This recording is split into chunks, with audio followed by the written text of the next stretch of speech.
Voilà, et assalamu alaikum, wonɓe darde Jama TV, assalamu alaikum, andunoɓe émission Daroy Dano tous les jeudis, 22h, 23h, hara en salmini Jama on fop, en yehi kala kamu, en salminiri ɗum goto, donc hiɗon andi ko payku mon ko nene goto mon on, sabodira on ɗo mon on, woni présentant de on émission à chaque fois, ici même ka télévision Jama TV ka plateau do kadi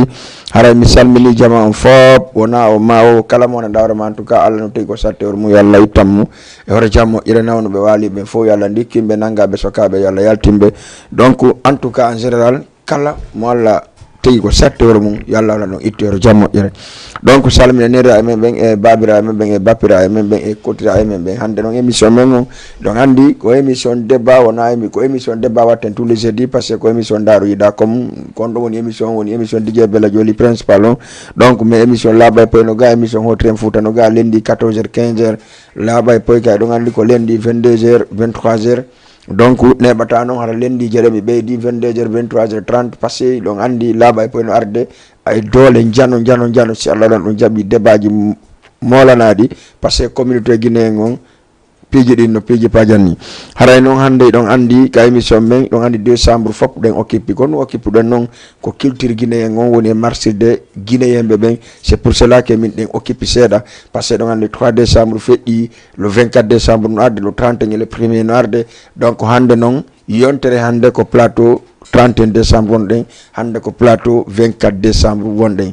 nouvelle génération donc aray avant d'abord yen yawka invité ɓe amɓe ɗiɗo hande arɓe ɓen en daara clip goto heɗoɗen soit que clip momin fata ko soit que clip anti crazy pour yoja soit que clip alkazayo soit que clip hesborap ka resi mon addani en ɗon wotaw si arten ka plateau men e Jama TV ɗon andi émission men on souvent kono mi wurani non hande non ko surprise won ɗo ɗon andi tabangal fof no orna mais avant tout d'abord en ara ndaren clip goto taw si hoten ka plateau men haramo kala gayni branchade piyoy koy régime sa waɗi prêt ɗe wawi yaade taw arten ka plateau men Jama TV.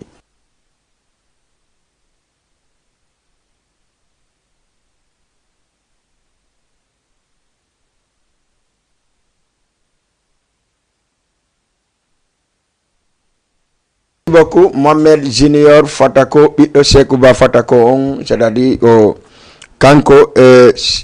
Mohamed Junior Fatako ko kanko yimi morceauji buy sa nani mo yima sikay habi Fatako mais fewndo miɗo andi tun ɓe folodirde kamɓe ko Djiba Habibou ɓe fof kamɓe famille on dal parce que en tout cas kala som yaltindo so wa sikkay oya donc aray Jama on no andi ko le 24 décembre ɗo e stadium Iba Mar Diop de Dakar ko anti crazy wondude e Mohamed Junior Fatako woni arde jona communauté guinéen on le 24 décembre donc ɗon andi ko concert réconciliation donc entre le Guinéen au Sénégal donc haray Jama fop no doit yawde assister un concert donc yewta kadi fima ko jeunesse on kadi wallidira passé ɗum ɗon Jama wino wota concert ji ɗiɗi waɗe mo kala mo sadi si concert ji ɗiɗi waɗi dama Jama wata yaade c'est pour cela que nouvelle génération adani piji kesi comme dit félicitations parce que mo wonno ƴedde 31 décembre par exemple walla o ƴetta le 1er janvier mais o inni kanko ko 24 décembre woni wadde concert makko on 31 décembre kadi waɗo ɓe waɗa donc haray tigi tigi on weltanike o moƴƴa e on programme makko ɗon donc hande noon ɗo ɓayɗa andi Sisa Sofia si tawi mi fayali kanko woni ka jungo an ñaamo ɗo kanko G Mali mo Jama fop andi donc ko joueur théâtre ko joueur ballon ko joueur waɗo bosque ko waɗo musique donc kala ka naɓirɗa G a tawi ko ɗon o ɓuuri gaynude haray tigi tigi on noon en arta e makko taw avant en arta e Sofia G assalamu aleykum. Waleykum salam wa rahmatullahi taala wa barakatuh DJ Bella. No marsude hiɗay jang. Alhamdulillah yettude Allah boy. Est-ce que première fois ma ka plateau Jama TV ka ko deuxième fois ka? Non hande ko première fois argol plateau Jama TV. D'accord. Première fois j'ai argol plateau Jama TV Sofia. Assalamu aleykum. Waleykum salam. No marsude hiɗay jang. Jantung alhamdulillah. Ko première fois ma kadi argol Jama TV ɗo ka ari. Non mi sikki tum min ko deuxième fois ou troisième fois ha ngonni. Deuxième fois ou troisième fois kono taw ɗon taw plateau Jama TV avant tout yen feƴƴi goɗɗum. Plateau Jama TV on alhamdulillah nouveau no mi yiri ɗo ni en tout cas min o welila. D'accord. Ouais. ok je wo kanko welimo vraiment plateau Jama TV je nam tigi on kon woni koyngal ma hande ka Jama TV ka émission Daaro Yiɗa ɗo. ok avant tout d'abord haray mi salmina ko woni men suivre de o sayi ɗo kon fof min salmina ko yettiri ɓawa men kon fof salmina communauté guinéen ko jooɗi Sénégal ɗo kon fof salmina ɓe hawti plateau o nene gotan ɗo wona men ɗiɗo nene gotan on ɓay wona men none goto hiɗande sa wi Sophia a wiye Gemali ɗum ɗon andum ɓe fof nandi ɗum ɗon haray miɗo weltorimo miɗo weltanimo mi salminama an DJ Bella kadi d'accord voilà merci beaucoup salmina DJ Bella ɗum ɗon ɓoyi Sophia ko honɗum woni hande koyngal mon ka plateau Jama TV ka émission Daaro Yiɗa a wawi expliquer lan kon ɗum waɗi ko honɗum e programme marɗon e pourquoi ɗo. bon haray comme no fof andiri noon wona no wolirɗa noon ka fuɗɗode haray ko woni koyngal amen ngal ɗo hande ko fi concert de réconciliation o communauté guinéen wonɓe Sénégal ɗo ɓe le 24 décembre waɗay ɗo ka stade Iba Mar Diop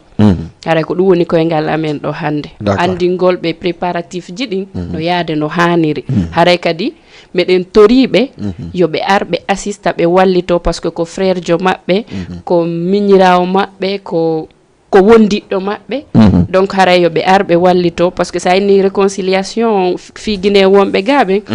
ko hunde yaajunde sa inni tout réconciliation yimɓe ɓe innay fop no weldi mais hara nder ton ɗo woodi piijigo ko duwa dartede wono honɗi il faut wono no innirɗa noon genre goɗɗo himo wawno ƴettude 31 décembre himo wawno ƴettude ɗon e hoorele guinéen ɓe goo ɗimmoɓe makko ƴetti on 31 décembre mais kanko choisis ƴettugol 24 on ɗum ɗon ko piiji ɗi duwaɗi changede ka communauté men par ce que koyen communauté goto ko enen duwa wallidirde d'accord voilà ko ɗum ɗon et Sophia merci beaucoup vraiment yewtere nden laaɓi je mi sikki tun an ko a yimowo kaka organisation kadi tawaɗa il faut laɓɓina nanan ɗum no min mi yimay kono juste fewdo ɗo ko kota men min ari wallitagol meɗen ka organisation meɗen fof c'est à dire e ngal a organisé a yimay en tout cas meɗen fof kon ɗum prépare ɗa tigui tigui on fika gimol ngol taw par ce que je mi wayrima nande je ne sais pas sa tawi yimgol ngol a jokka moƴƴa walla ko honɗum waɗi mais mi wayrima yiwde tigui tigui kam mi falama yiɗon je pourquoi ɗum non no seke yimugol ngol nasimi jokka lan jokki kono hiɗa andi enen fulɓe ɓen hiɗen mari probléme seeɗa honɗoni probléme on e yiyay ɗo ɓiɗɗo men no faala hunde ɗo ko e wallitomo nono e wallata komo ko innugol mo musique no harmi ko gonga tigi no harmi kono noon ko fina tawa kadi ɗum ɗon e fof ko ɗo tawɗen ɗum si waɗi a waɗi goɗɗo waɗi a waɗali goɗɗo waɗi donc noon sa calculi kono ko ɓuuri marde probléme men on ko enen fulɓe fuuta ɓen donc ko siga wono ɗin piiji wonno ka famille to yeddodiral seeɗa ko ɗum darnono men c'est-à-dire ko famille wonno yiɗano ko watta kon e côté musique on mais théâtre on haɗi ɓe yiɗi no théâtre on ɗum ɗon moom hiɓe yiɗi law wadde mais pourquoi noon a konnina théâtre on à 100% a wakkita musique ko ɓe yiɗa ko fop lan jokkidi law wadde théâtre musique on kadi neɓani komi fuɗɗiɗo mais komi ɓuura andede koye théâtre on noon law wadde d'accord joni noon ko ɓuureɗa andade koye théâtre est ce que fewn ɗo ɗa faala branche de musique on à 100% par ce que ɗaɗen théâtre no marsude mais pas beaucoup donc par ce que a yiyoɓe on genre ceerno copien ko ɓen arno nouvelle génération ɓen fayda ko ɗum woni ko est ce que c'est tumɓe watta ɓe hacca ka scène maɓɓe donc walla ɓe sa invité ɓe concert joni ko piano ɓe nawda ɓe joua déjà ɓe falama warde limpar on côté théâtre on an ko ɗum yiwɗa e ɗum ɗon min DJ Bella théâtre on no welalan vrai par ce que gila mi wonno pay ko mi fijira andi hunde si welima feere ala ko si tawi a janɗi yalta ma min théâtre on no welalan mi ɓooyi e muɗum par ce que sabu on ɗum no welalan holli finde no welanmi ɓiɗɗo momi jikkori on ko Linda o wiyete ko sabu Linda e Basiru waɗi ha mi innimo te mi anda Linda mi anda Basiru mais ko yidde théâtre waɗi ha mi indirimo Linda Basiru ko artinirde d'accord inɗamo Linda Basiru donc fewn ɗo noon hande le 24 décembre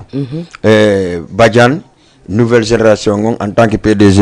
o wi ma o tawna Gemal et programme la renigo décembre fo programme jilda tawa mais cette fois ci taw ko arɗen ko fi le 24 décembre ko honɗum marɗa koye ta fansiɓe ma ɓen e yimɓe ma kadi ɓe maali ɓen e fi soutenugol ma par ce que andi probléme ko honto hande kadi wona menen soutenata on artiste on ko yimɓe mom ɓen soutenata on ha menen min yiya menen promoteur ɓe min yiya min inaɓe manager oɗo walla min tawnanmo e concert ji ɗin par ce que ko ma onon e hoore mon gollon ko tawata goɗɗo e faalete mo ƴeddugol à tout temps ko ɗum mbaɗɗa ko programme ɗa ko yewɗa jama on jour 24 décembre jour 24 décembre ko mari ko minne ko comité guinéen kon fof ko addi kon fop yo not sika nodda ko yo noto parce que ko no mi wolira manani tu ko frère mabbe ko miñira wobbe ko badira wobbe donc ko ene woni nene goto baba goto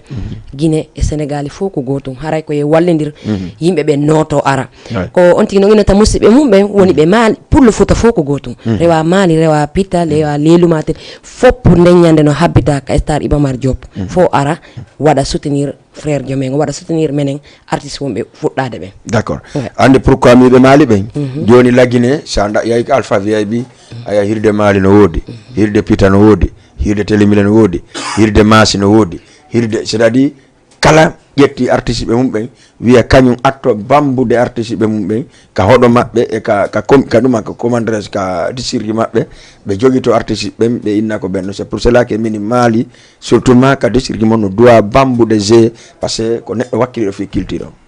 way dum do no way wonirde non kono juste kadi mi artirama kadi hunde wotere min zedo mi innata mi wonda be mali ben kono simi halani ma ko woni kon hande mo mali wobbe ben si andi lan ko barkella e mon onon yutterbe bawam ben parce que on tigon no yadde be mali ben tigi mais mi fenantama ko jambru ben buri dudude hande non be mali ben si andi lan mali no no wela mi parce que ko iwde en kaka no wela mi mojja non si be walli lan kadi lan fala wallitede wana non kambe tu ko kala wo wi mi mami haram le tori ma ballal d'accord je le tori fofu ballal na wi mami tum passé goddo sosojo walla maninka walla gertenar do yadun zedun do no doa wallitede yettama o naba partout ernallo merci beaucoup no be dande ka réseaux sociaux ben fop mi on dudi nder gam wol tawde mo fo voilà donc wara site Sofia donc est-ce que ka wowdo organise des art concert injani wanoni ka ko soirée to don organise bon min fi halgo gonga min hari mi alaka showbiz donc organisation sifandi injani do mi meda organise de mais organisation to suko sifa école ni wala soirée ji dum non lan tawa e mum d'accord mi wedi wadde amedi wadde organisation genre soirée wala ka école donc et tout ça oui. Mais concert comme le grand concert anti-crédit Mamel Junior Fatako parce que ko maccube dido mo na darma be dido mo kala no habbiti fo la waya parce que hay mede yewde ne ganda no bon yewde non donc mo kala no wi ko kanyum donc mais engal non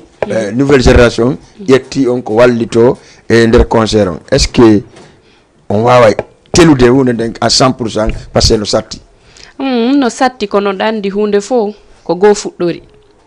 sa wi go wiya didi la weltori kadi ko frère Jon etti lan tawnori lanka organisation makko wonana lan expérience e kadi mi wakkilora fi wata mi décevum no gasa haray ba mi wadi organisation ji to soko organisation fo ko organisation haray ko mi beedi to tun e konko mi wadi don fino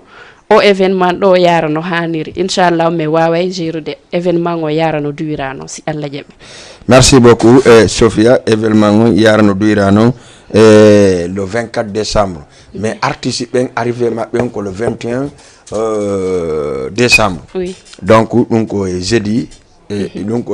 mercredi arodo ko hon dum kadi prépare dum fi yangol artiste ben accueilli on est-ce que do mobilise sonnabe ko jokka on pour yawangol Mamed Fatako e anti-crazy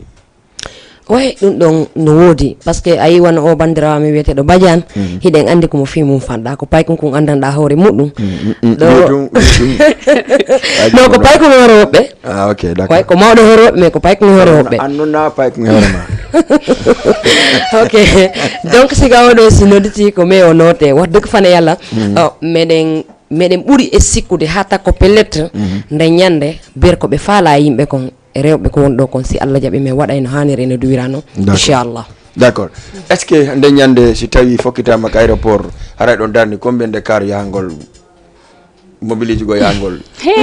no me watama halande parce que faalabe taw akeyude be ben artiste be ben minen tigil me anda si me wawa hunnande ado le 24 ans d'accord donc mi no waddo dolo ko fo noir won windi 24 décembre nouvelle génération présente une concert réconciliation le 24 décembre au stade Ibamar Diop do way la filtrare filiti jortuji do diti sorji do dum do DJ Bella ko buti o li ko musi ouais dum do yudo dum do be do hande ala mo anda be hay bumbe ben non sa landi ke be do be yete be andi be ouais dum do wax deug fa ne yalla yu do nan do ko no firti dum do ko fi le 24 décembre donc mi simi fayi ko dilo ko yeyete ko ka ko okketirte ko parce que il faut que wala non ko dilo ko do ko yeyete satta non de d'accord prion ko satta nyamande ala prion ko yelo prion ko 3000 francs tout d'accord 3000 francs satta nyamande ala 3000 francs CFA mono fala hendade ko kon perewata mono fala hendade ko so yidi Sofia so yidi Jemali o wawa hebde so yidi ka de frère jamen o hebay d'accord ma dum ngo nodda si mede way kadi dictude numéro ji din kadi so na dum nodda numéro do kadi on jonna numéro ji monni hi no ko déjà milandi juste OK c'est mi ngabum jettra goddo OK mono fala ko titorto e do ko 3000 francs ton ouais pour 24 décembre hayda wano de ka numéro Jemali a wada 77 856 07 74 77 856 07 74 merci beaucoup j'ai blom gayno e ma mais mi sikkadi bieji prévente no wodi avant jour J ouais bieji prévente kadi no wodi prévente ni meden jonira dum 4000 francs kono non si acci ha jour J hay ko 6h du matin ça ari ko 5000 francs meilleur donc le 24 décembre après le 24 décembre après le 22 le 23 décembre minuit manam haray clôture 4000 francs inni mak hayka 6h du matin yono gila ndanyande haray ticket on ko 5000 francs woni mo yewde do non minuit ko 4000 francs woni yewde préventon c'est à notre dilan et au numéro mom dicti do ka wonda o eno faalira won way wonde nano faadira wode acca ni an kadi mi sikki biyeji nde jogi e dole koy ko gade jogi ditta numéro téléphone mon jama on anda ko honto adresse mon on woni ko honto kadi yahoton on to yata heba biyeji di walla so noddon konto yoton taw mo heba biyeji parce que mawlon adresse on jusqu'à won don ton no do so yeyi ha grayo faray mo way hendade numéro on kadi ko goto so hendike ziyara yo hendike la d'accord a vie politique non joie politique comme un goto d'accord nango nako Sofia ko je ko goto ko inde message monsieur Karim 78 116 82 38 78 116 82 38 kono den non émission men ndaru yida tous les jeudis 22h 23h hidon andi émission on ko débat waden den pour juste andintingol chama on ko fewndi lagine ko mais hande non mi yedi ko décembre dal e wata wade débat mo fala do ngon passé no serci no commandres kon no wiete e no biji quoi gonga binet no mi wata de français mi fo wala pulal fami donc no biji awa don no biji bineti o no biji ha biji no biji ha jibi voilà merci beaucoup ya je fay votre artiste voilà jibi ha biji tellement jibi ha biji tellement son ko mene wado mode mais no mi ngondon no wala non voilà mi écoute ce mon toujours mais mi don ko ande jibi hay mi do jibi ha biji hay nyanden ko wiwo mi wadata mi tuggota tuggordu mi anda tuggorta ko mi jabata tuggordu pundo hay dum har mi anda ko dum woli der ok ko après min mo atan ko o tuggordu bundo min bon oui o jabata kadi joma foro deddamo acca merci beaucoup bineti mali o do ko fam siddoma merci Jo Diallo fen do mo concentré ka derga acca en salmini jama fop haray kala fala do koy yo noddu Jemali 77 856 07 74 Jemali donc si mon fala kadini de lo koy sino di bela joli comme on dit bon on gendoto Amadou Badiango c'est la même chose Wuri Gido Jama la même chose Sofia la même chose e wobbe go kadi e wobbe go passé no yaaji minne ko le 24 décembre nouvelle génération Johnny rendez-vous et Sadio Iba Mar Diop mena 77 78 woni numéro téléphone on serveur vocal on e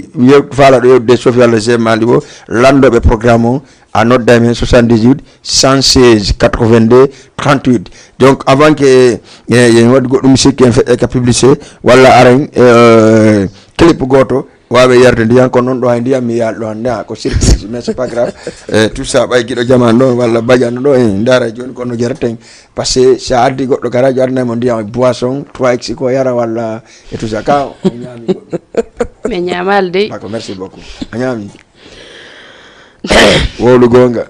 yette ba men de werni bayno dandi jikko yette ba no way o acha mayka pip wala mayka pip d'abord parce que ko do woni priorité on arten non ka numéro téléphone men arten ka plateau men Jama TV ɗo gandi ɗo ko ɗo wona hay nokku sina Jama TV acca régime may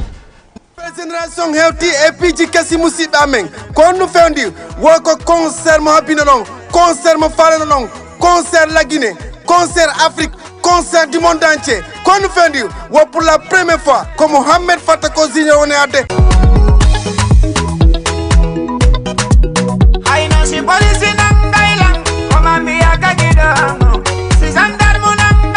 le 24 décembre compte Douata ko stade Iba Mar Diop à partir de 20h ya dembo wo ha amado hakkunde leydi e kammu himoy newno anti crazy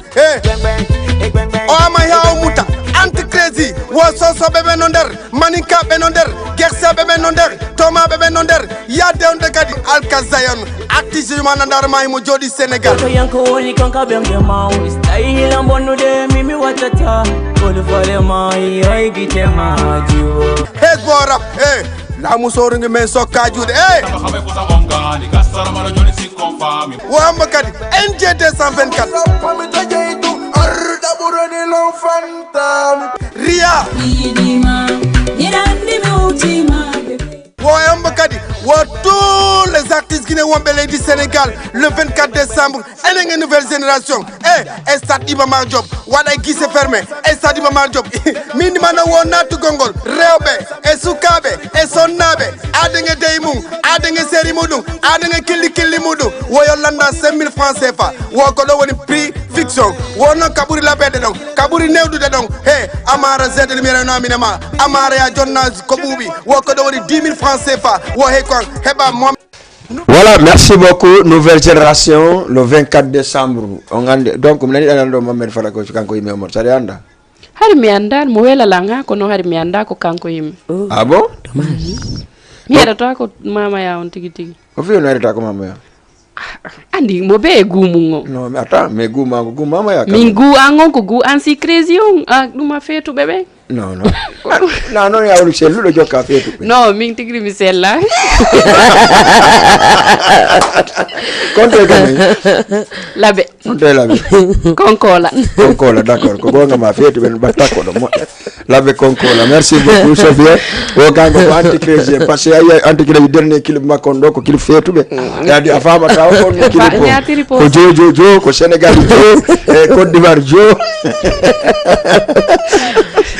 Voilà, merci beaucoup. Il y a 78 116 82 38 ko don woni numéro téléphone on ara salminen auditeur be fop mais surtout mawono Halima tout depuis ton Gueltapé souvent vraiment on day kadi mo masi defi allo.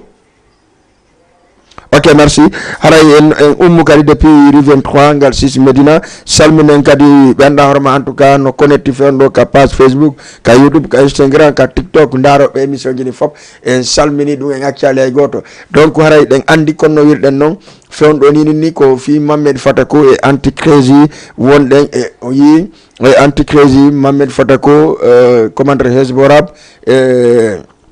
LG 224 kanko wiyete Alkazayon e buy kadi commandant Ria bon haray fop no programme on ko non mi yeto hunde wotre e Guinéen gon no mari problème goto il faut que souligner dum don parce que onon on yata concert law ko c'est on actua 1h 2h yo concert pourquoi andi non donde jara anti gon ko bayet amin on de emin on mo be gumungo kon no min on ko woni en ko fo min on ko lawla tammi d'accord way mo be no mo andi ci pourquoi do wonde dum non ay do den meden organiser concert men jetta goddo lagine men addaw men jetta Gémal Sénégal do ina andi Gémal pelleret si 40 personnes ari fima 50 personnes ari fi oda joni non mais ñina Gémal yo ar par exemple 21h wala 20 ko tardi mais ñina mo 23h ha ari minuit par exemple wala 22h30 départ en concert G no holora e jugongol G no mari fan be jokkobe mo G jodo ha e minuit o nodda fambe makko be ina bonno heddi se no heddi G ara à part de 2h moins hawra déjà vedeti jon jawi donc est ce que si G joali donc ko erreur hombo non haray non haray ko erreur G d'accord ouais mais non kadi enen communauté guinéen kan non ka concert ji kadi bere ko mi yata kon ide mari erreur ji onon organiser be ben parce que ko hondo wadi comme no wi don don ni ran don be do ni gila Guinée be ara ha Sénégal do mo be no mari France jo be illen France be mabbe ben wono Mohamed Junior Fatako o ƴawa e 2h du matin jogo donc Mohamed Junior ha 3h du matin o yona o fijana be inere tan innovation tasi vraiment weltinta kambe kadi kambe arbe ben donc onon kadi son jonniri kongo ngol jonnir dongol don doit respecter de kongo ngol wolando yimbe ben d'accord ok j'ai par exemple Sofiane hande ko do woldo ko mi arte makko dum don mais concert guinéen parce que y kusi Conakry par exemple mi kawri Conakry ga c'est donc Conakry aye be na concert 14h 18h concert gasi mais pourquoi en Sénégal si nam hay soirée c'est fokiti soirée on yi 2h du matin bon mimi tanjini dum don haray ko sabu ko yimbe ben gollata ko no gasa haray be nangi parce que le plus souvent haray be musibe me yaabe dum haray ko wonbe boutique ji wala wonbe yeyabe fruit ji donc mi tanjini hami buri fellitude haray ko à partir de minuit ni be burata hebude golle parce que sa ndari mi remarki dum don min tigiri concert ji din fop ko watte do ko à partir de minuit be yaltata siko soirée kadi ko à partir de minuit parce que dum don haray peut-être ko bahi be nangi ma des fois comme no inniri non ça prometti be organise de ay ni ko 1 heure o do artiste jo jawata fop no habbiti mo acci ha e 3 heures ay ni yo yaw a organise o ya goddum gotum be na ha menen men wala ki dum do o beaddo o jawito ye kade 4 heures non kadi si a organise ma respecta genre étape ji di wadda di heure mo jonnuda communauté ma o respecta dum non fi nyande go kadi sa wadoyi yo be waw accitude be ara be weltina hore mabbe ok harami jabo on fi ka promoteur be mena me essaye dum non plus de 5 fois 6 concerts par exemple premier concert amen Grand Théâtre me organise monsieur qui j'ai un concert odo Alpha Jodara premier concert non Alpha Jodara Binet yeah mais Johnny Hervé 18h concert on lana 2h du matin menen me ngandi pelleret Grand Théâtre ko institution gouvernement si be wi ma ko lere 2h du matin pare be am mare be ben salon hewali alors que pendant 3 mois mais wullude men innabe ko 18h fami pendant bay hewti ko 1h du matin jama fuddi arde ranga porom paran jonno harano hawja et tout ça donc Alpha Jodar no do jawde mini o wada 2h tangi pojongo ko binete men sakki de jawde minuit binete balde 1h tanka pojongo mais jawni Alpha Jodar o wadi 5 morceaux 6e morceau ta ridoji ni on bama donc problème men on wona promoteur on il faut que femme on donc pour kanani medi on non andi ni peut-être mi arde andi problème konto kono wi no miri nane non hiden nangi je sais que buy wobbe à 5% mi wata nda ko boutique yebe mari mais a heddi don fo wobbe 18h 19h hewti kamul lotiki a fami donc mais be soutino bay Sénégal ya sécurité ya tout be ande kala ka watte do nyalorma fayda be acca ha er weli be wo be immobe ya ti alors so dangereux menen ko men troton jamao o concert ji don de waddo di kala ko en wadu à partir de 20h hara giseji din fuddama yeyede donc wi de minuit concert démarrer no ha wobbe suiji pike menen men addan do me invité do wobbe do Sénégal do si men invité be wona me invité do jeuni j'ai ara minuit respecta ere mun juste voilà mi yawa kapojo mi na j'ai inna mi ari ara mo kalede ka kuli jo na mi ari belari mera onna fancy be me ara c'est pas normal donc ngara ko ici ah bon onna no mi wata jour de passer fancy be me ara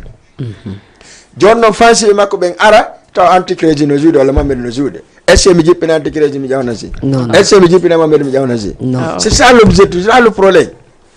Ok minani ko wolda kon kono andi di jebela be ni o suttude sattude ko accugol ko sotti ko mburi sattande suttudo la poy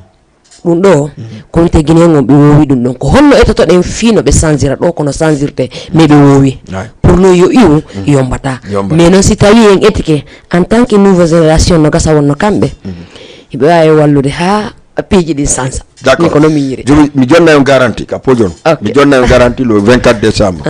En tant que présentateur concert. Min ko mi wawi mi jonna on tigi feede rutu makko. O ere do arata ko ere do fuɗɗotoɗa siɗa faala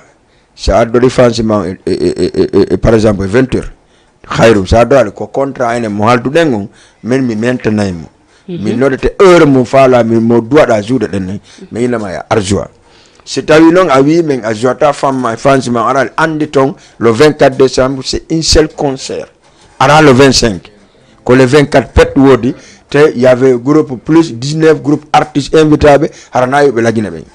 est-ce qu'on comprend donc ɓen ɗo fof si naggi wiwgol ko saati iwɓe lagina ɓen kadi ari jooɗi wo si ɓen ɗon ara kadi ɓe joua c'est un peu gauche hara en torki invité ɓen fop lance on message o moƴƴa haray kala arowo yo ar law à part de 18h jerowel passé mais waɗa balance si Allah jaɓi e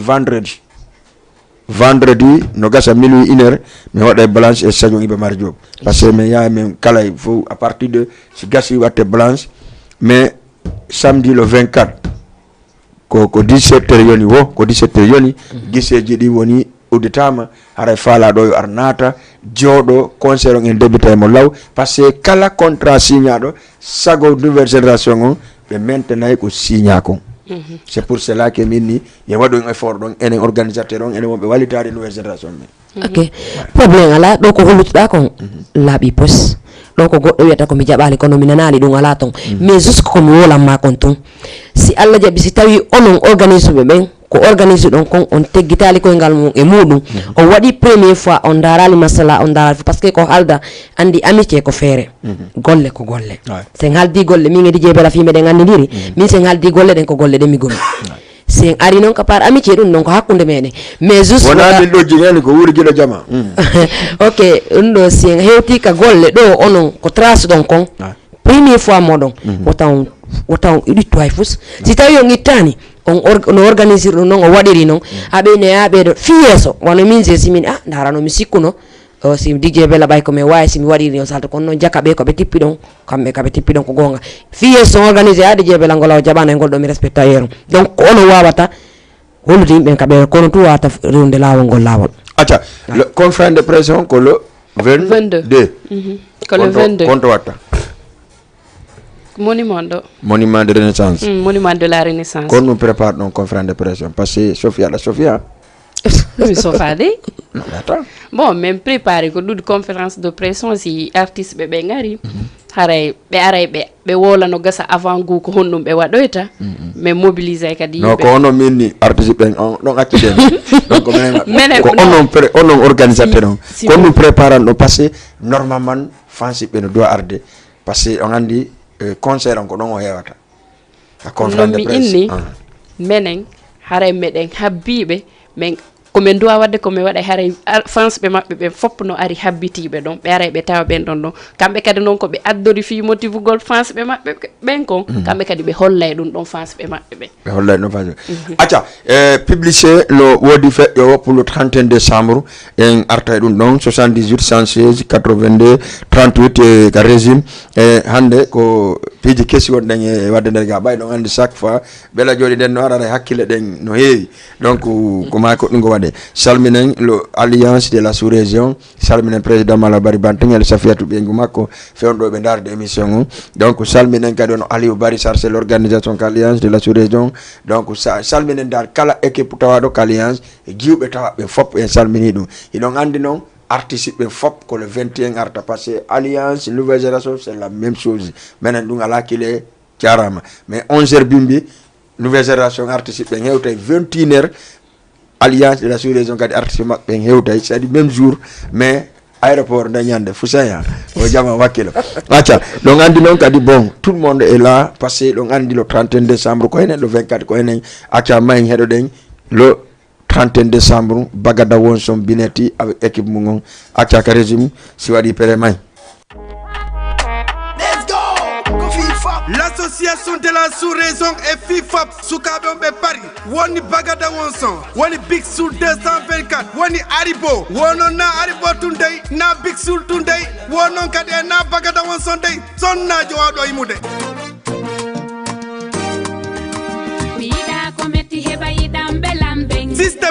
kankadi mo tawa e programme on même minen poɗon amanen ton waɗana la culture guinéenne en nden ñande enen e sista binet poɗon memminte ɗon nden ñande hey kamɓe woni ko woni ko hewdata Sénégal le 31 décembre honto ɗum watta stade Iba Mar Diop et le 1er janvier 2023 wo FIFOP yaade on ɓe l'association de la sous-région de Dakar woni kono tewle tuma le 31 décembre et le 1er janvier 2023 contre ɗum watta stade Iba Mar Diop concert de l'année concert bienvenue concert bye bye wono weley ma wela en are paren ɓeɓen mare ɓeɓen hikkano ko hombo waɗa marenjo kelɗuɗo mo laggine fof faala ɓeygo ela selludale diallo hajja halimatu IFDC o conseil guinéen au Sénégal hiɓe nodda e mouradunu dey musidɓe amen minima noon concert on walay hey wono compte ɗo watta raga bollar raga TikTok ɗum fof ko le 31 décembre si Allah waɗan ɗon jaaɓi mo ala noon bon mi ala woɗi ɗum kay kiran ɗo haala tumen nana wo mo ala ɗum ɗa haylay ɗum ɗa nano mi waɗi de par ce que mboma o mi yeyi tourne Kédougou mboma yimi yiiji on waɗi robe tawi forme walla o wi la ila wodi je belari yimi o wi si robe debbo ala bo mi waɗay robe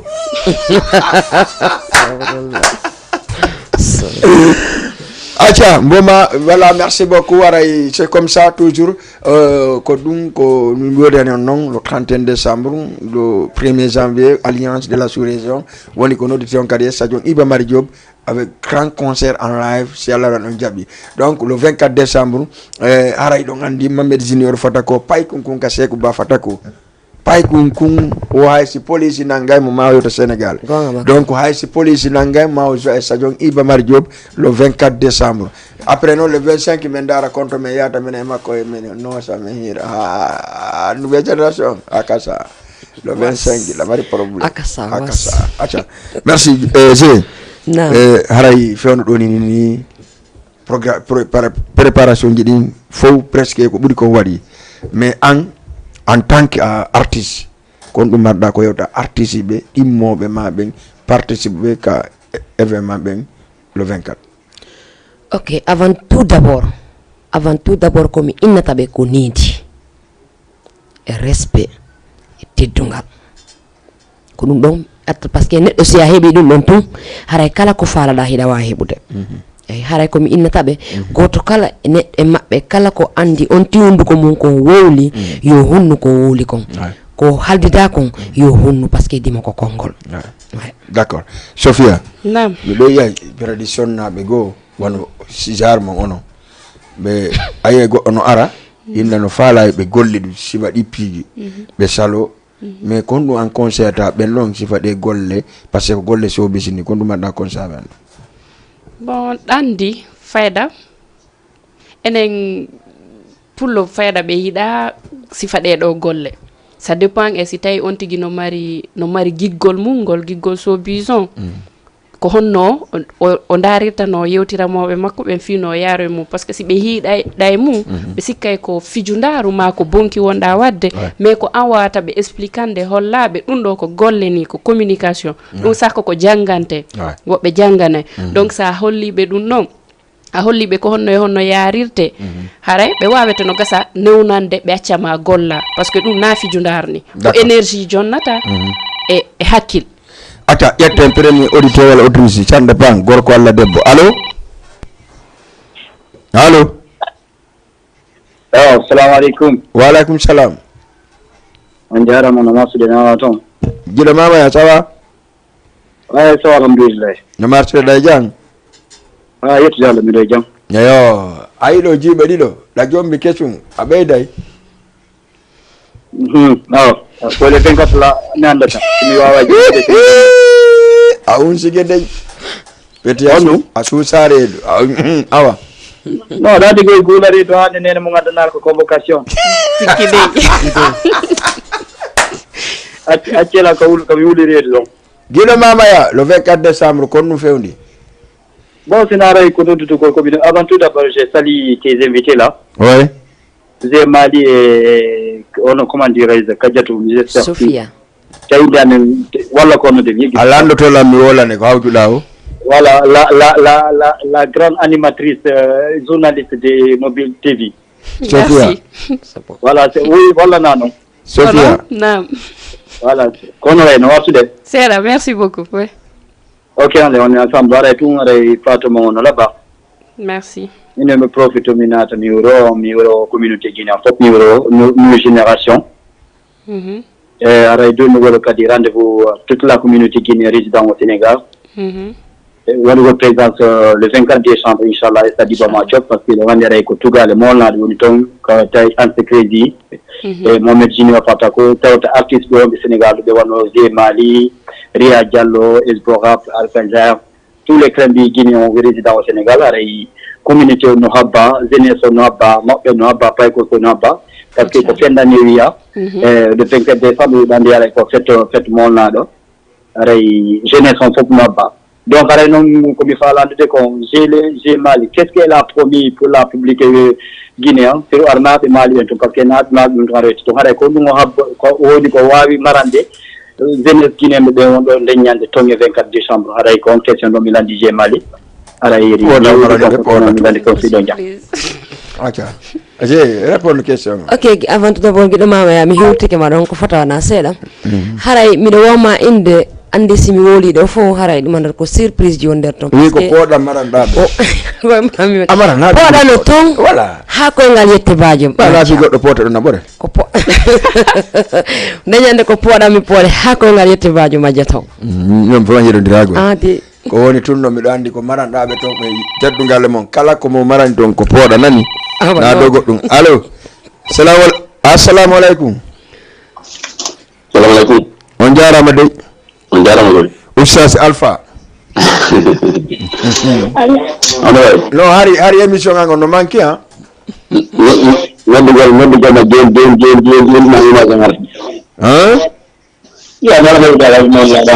Akasa. Kono waito. No bengu me wai. No bengu me mo jang. Alhamdulillah mo jang dulale. No pay koy. Bismillah kede. Do mi wata ya do bayna mi o men bitima babi ya joni sada le de wabi jonjo da joni ara ga dum mimmi do andi do on ni mi wata ya de hetu den do sa arbi kala non ha mi jani la waya de ga min kala ko si goddo ni may ga dibiteri no wala mi andi farba o wo français be français je de foko tato nani Quand tu es ça pour toi, va dormir, viens manger.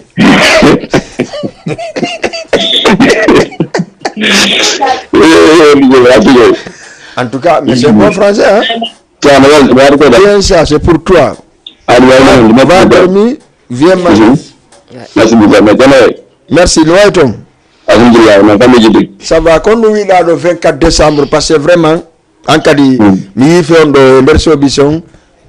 Ka grandeur ton yewti dum habbi wala bonu ngi da ko ndal ci inshallah wala magara wal inshallah antum mi asodi ko 3 t-shirt ka ko kat weddi ko joda ka inshallah non mara inshallah mara ti wedno den fon habba inshallah merci beaucoup mara fon no bi da ka de hore ka ni joppale na ka de hore ka nebi d'accord ni sabbe bon ndak mara ko moto yara ka di nebi yara ka di haray hamdi ta haray ko nene goto baba goto d'accord mara bi wuro ko ne tamina fo aray sada ko ta haray do banda tan haray ko fo di baka di mali ko bi ha no do mali dugul funni d'accord haray bi wuro mala sawi da jamara ni évidemment haray kala wala do tele mara bi do wala sawi ni dam merci beaucoup merci grand Alpha ngi madame o do non ko mo mali nan je mali o jodo firullah como jema como mali nani ali ko mali ya ala yewte do gaya mali gaya ni mali gaya mali gaya na da jam jantuna la ton kami jibi alhamdulillah ni ko mali dugu woni kamin on te duguntuni duguntuni ko do jambi ko wete muside kan la ok min ko mi andi ko joere bingalji ko do jambi ni ok joere bingalji dandi don ka no ko ma do ko na do kan ni na mi andi no ko awo ko goto ngi fu ko do ma mi tawno be no sakaaje awa mi ko wete do pammer woni kan ko urube e do dongel pamme woroke merci mi woni pamme merci mi andi don kadi seeda ando ne ko problème ala ko goto garay fo ko be mali be mali goto gaynay diga be haalde ni mali nam odo ko mo labbe konkola ana do ni diga bela no odo ko mo labbe konkola mi to nyaali ina na do ni parce que ada yo ci mo mali don kala mi wini ko mo labbe konkola mo mali mi invite no andi mali ko timali ko do okay donc be labbe ben dala goto no dali no be labbe be yorugo no do ko mo mali o sodi labbe ngo no no ko mo labbe wi konkola dey no ko mo mali dandomo mali en joni nani tabe dale be dale to de en joni bon ina be dale de joni ay ni ar nyame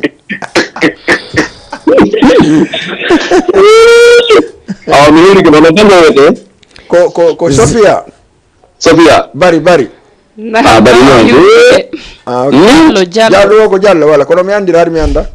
jallo awar ko mi da modi di fajma nan ye bala awati mara telephone ouais wala ko ma ko da wala ko da ngale ni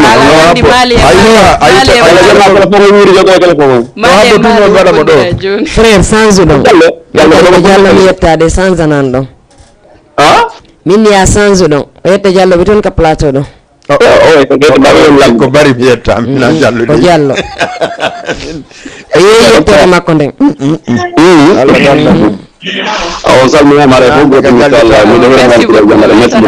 merci beaucoup Gralfa merci beaucoup merci encore ay ko boto inshallah wiri ko min noddi haray balmi golma ay lendi ta ko yanama no way lendi wala ko gonga mari activité ji no heyon no ronki o ya ok lati ba metti ay lendi nouvelle génération ndi ngol mari ko boto inshallah d'accord merci beaucoup wiri ko fam salmini ko merci beaucoup merci grand alpha et au anniversaire là vraiment o wanno parce que kanko dum wanno gato ji didi taw waddi wonde me nyamine do nabi wonde nyani dum kadi nyama puso fasanna awa jadi e mali be no keldi ka min no mi yeddo ma do na fiida jodi do premier lan fuddagol émission ko mi woni on sey ko Jamano FM fami ko be mali tummi marno auditeur très bien nyande go be mali organise no soirée soveto tellement ko yimbe dudi soirée on gasali tellement mi mali mi do andi ko bravo andi ko piiji di tu woni mi ko piiji di woni mi do andi hay mi jonna mariage marsa ta do woni on hala ko law 78 cents mo gara no andi hore mo si bono si foy ni nangue bono dagi no era fanka do woni alors 78 116 82 38 ka émission me on hedal 5 minutes wayno ndiren passé do ngandi nyande wo nyande fewndo si don fa laara den do bay do ngandi tele on ko fimon lowite Jama TV haray en salmini Jama foppo be ladde kare soso dike ya fewndo no kare soso jo Diallo kanko a Jenabu ada artugo aljan hombe ladde kare soso be foppe actually hay goto merci aussi le PDG nouvelle génération Amadou Badiane en tout cas bonne continuation et bon chance aussi bon chance parce que c'est pas facile organiser un concert c'est pas facile nane ngari tem mom falno yewtu parce que parents be membe be innay dum ko poyindan ko dum hadi heben joueur jo ballon ko dum hadi heben militaire jo commandant wala capitaine wala colonel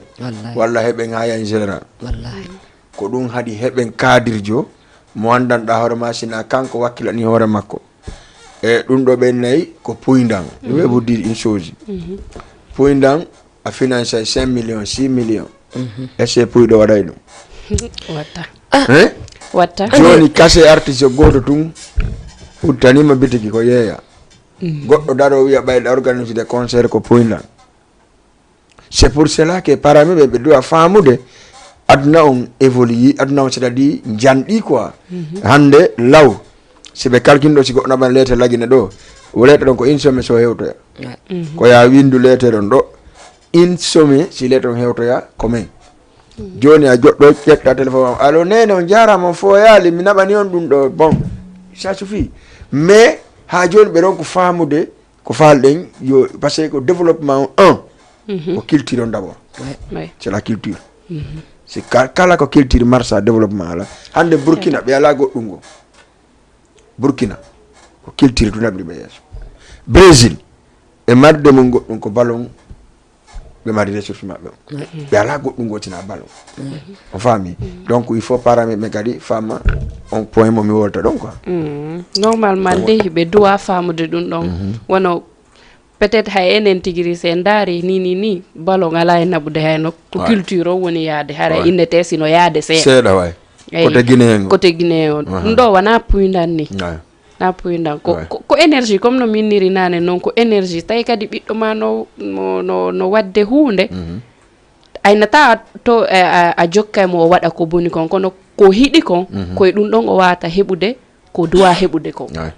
sina ɗum o wata par ce que o wata yaade o inna o joue e ballon ko showbiz o hiɗi o avance ata jolle sa accali mo waɗi ko yiɗi kon a hatta jokkintina mo wajuji innama a waɗirayni ɗum waɗatamo bonɗo sikki haray hiɗen toriɓe hiɓe ɓurtu wattande hakkille kadi e ɗin piiji d'accord hande comme no winɗanani ni c'est à dire paraɓe maɓe déjà ɓe jaɓali yima ɓe andi c'est à dire ɓe sikkude sa yimi ko je woni bandi je waɗa e piiji goɗi andaroma e nanda e kaɓe faala kon alors que ko goɗɗo hande debbo ko heɓi 16 ans o kanko a jogitade hoore makko kanko ay accurde hoore makko ça dépend no faala wuride noon kon no yiiɗa e on wayno kadi no heede ɗon on ka param ɓen ko ɓe salirna fi haray si ɓe andi si je wona e bonɗo par ce que neɗɗo fof no anduma ko jibinde ma on ɓuuri hiɓe andi ko mboni je na mantugol hoore en param ɓen gon sengo ɗum ala probléme mais ko entourage ma on famille ji men ɗin hiɗa andi si jowo jaɓi sappo jaɓata te neɗɗo hiɗen andi gila enen finuɗen ɗo ko gorol magol deyol magol marɗen donc deyolngol no wawi jaɓude gorol ngol ronka jaɓude mais pour toujours ko ɓurayɓe torade kamɓe jinnaɓe men ɓen ko yoɓe wallito kala immiɗo tawi no fayala hunde ɓe walla mo ndaara ko ɗum enen ɓe portoɓe ɓen ɓuuri ren si ɓe fini tuba ko ɓe finay ɓe ndaara ɓiɗɗo maɓɓe on piwum kun o ɓuuri wadde ka hoore makko kun ko fijirta kon ko ɗum ɗon ɓe wallatamo te feere ala le waɗa évoluer enen noon a finay ɗo tawa ɓiɗɗo ma no faala nden hunde ɗo saloɗa patte pourtant le hara si a wallinomo e nden hunde ɗo o nafete no nafa fof gon ko wiɗa kon ɓenna yimugol waɗgol théâtre ko golle puyɗe mais est ce que golle puyɗe ko woɓɓe wiyata golle puyɗe mais ƴettuɓe kase waɗi kase fiyo ɓe arɗo ɓennandina golle puyɗe par ce que ɓe andi pellete lakkere ƴaari te encore kadi yima ɗo musique ɓe innama ko sama kala mais fiya jooɗo ha mijittoɗa yima ko nanoto ɗum ko golle ndeɗa naata e studio ha yalta a tawa e safi walla immoɗa joué a théâtre ɓe innama ko puyɗo te pourtant an ko a puyɗo ha golli kono kamɓe kadi ɓe wona e puyɗo ha ɓe darama ɓe sendidira ko wonɗu waɗi awda ko kamɓe woni puyɗo ɓen puyɗo ɓuraɓe kamɓe wonɗo wiide ɓe yimɓe ɗo ko ɓe puyɓe donc ko toroton ɓe fi Allah hoto amin nabijo ɗum na ko bonini ko fina tawa yimo no woodi yimoɓe ɗo wallahi haray ɓe ɓuuri woɓɓe gonoto wona coñci ɗin neɗɗo kaka ɓernde wona ɓornande nden tagaɗo ko ɓernde nden donc ko toroton ɓe koɓe wallito men foppu a rewa ko wal kala mo darɗa tawaɗa no faala hunde wallumo nde ɓiɗɗo ma waɗama soutenir ko ɗum woni avantage on acca kono on ɗa wayntorde ɗon ok haray ko wantorami ɗon kadi ko onon wonɓe ɗo ɓen fof kadi mi weltanike on mi weltanike kadi wonɓe suive d' émission ɓen fans ɓe gemali ɓen kadi wona gorko wona debbo wona payko wona mawɗo haray mi wayntike ɓe haray men e sayiji aroji kono noon haray miɗo toriɓe le 24 décembre haray goto boy e goto yo arɗon kala communauté guinéen ko jooɗi sénégal ɗo kon haray meɗen habbima meɗen habbitorma piiji kesi noon no nder toon surprise ɗi no nder toon par ce que e nani ɓe inna no woodi ndeññande décoreteɓe ton e joɗaniɓe ɗo communauté guinéen woɓe gollude golle surprise o neɓata non mi ittata ɗum na ittugol noon mi wolu tum mais fiyoɓe andu konɓe ko so ɓe ari ɓe ndaari donc piiji hewɗi no ara o ɗoƴƴata kono tranquille men ka noppi an awa ndeñande ko torton communauté guinéen on ko ɓe ar d' accord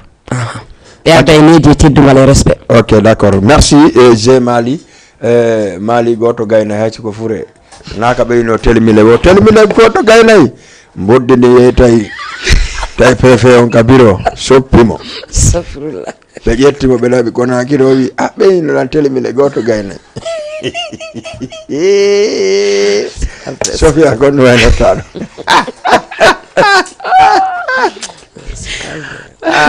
kasa acha are mi weltanike wonnoɓe darde ɓe fof mi weltanike ɓe minniɓe ɓe jaram mi weltanike onon kadi ɓeɓe mi hawtidi o plateau ɗo mi weltanike PDG nouvelle génération haray kadi lan nodditi communauté guinéen on fop yo ar le 24 décembre soutena o événement ɗo soutena frère ɓe men ɓen par ce que koyen fof koyen none goto koyen hunde wotere haray alamo salminta mi salmini kala wonnoɗo e darde kala hiɗɗolan jooɗiɗo ko suuɗi ka ɓatti holluɗo emo hollali fof mi salmini sabodiraɓe ɓe maali ɓen ala sabodiraɓe ɓe maali ɓe ala ɓe huwodirɗa ko ɓe maali ɓe mi huwodirema an fof fof ko maali huwodirɗa fof ko maali an kadi men fof ko laɗo huwodirɗa min ko fof wona pullo wona soso na maninka na gerse na toma na sénégalais ko fof acca merci beaucoup ara wonnoɓe darde émission daroyiɗa jeudi jeeɗen fof ɗo gandi lendi laaɓay poy ko cammala bari bantiñel e kanko aliou bari ko kamɓe woni laaɓay pos ka émission men ɗo e lendi donc 14h30 et 15h30 lendi ka hotiren fouta 100% ambiance haray ko ɗum deñande kadi piiji ɗi fof ko ɗon marsirta donc haray donc mi invite direct nouvelle génération le PDG nouvelle génération mais yewta fi concert ji ɗi par ce que ɗon andi haray ko sati kono laati immeɗen ɗon arten e communauté men on fof ɓe gaccali hay e goto wiyemɓe vraiment yoɓe yaltu ɓe soutena concert le 24 décembre, le 31 et le 1er. Donc, parce que donc andi, comme la nouvelle génération, c'est comme ça, qu'on n'y doit pas dire. Si on doit dire au samedi, on doit au samedi, immoden jiunganen oda, immoden kadi jiunganen oda, no uriko watten, nyanda wotre, kon communauté men, on sendito, tawata hay nok marsata. Donc, vraiment, mi mo, donc, initiative mo wadi donc, avec conseil njano mo wakkili kay nanugol lon parce que ko nanugol conseil no wiide no alliance de la sous-région ƴette sa 31 décembre o ya ƴetto kankadi liyego 31 décembre donc harayno hande nani men joɗorayno parce que wonano hen entre amen donc imo ballima walla meɗen ballima mais vraiment kono mi jama woni tan ko faalano ɗon kon ko ɗum won ɗon e heɓude on wi'uno si min waɗa concert o tamen organise concert ji ɗiɗi ñande wotere donc ɗon noon ko le 24 et le 31 et le 1er donc teddugal e moɗon harande amen menen organisateur on merci beaucoup mi salmino mi weltanike G Mali mi weltanike kadi Sisa Sofia parce que ko journaliste jo ko présentateur jo présentatrice jo commande donc mi waɗa tum blague sambulan seeɗa ɓay hande ko fi promotion adi mi waɗali question ji sofuɗi par ce que hande ko fi promotion sina ɗum minen mi hokkodire ɗo ha moƴƴa mais ɗo andi na kawon tigi hulata no wonnoɓe mi falno e tawan ɗo hande kono ɓe hulinni quoi ɓen ɗon ɓe hulan sincèrement parler ɓe sujata men jooɗo e plateau par ce que ɓe andi meɗen andidiri si min hokkodiri huuɗo fuɗata ɗo on se dit ciao merci beaucoup e lundi inchallah jaaɓi 14h30 15h30 ka émission hotiren fouta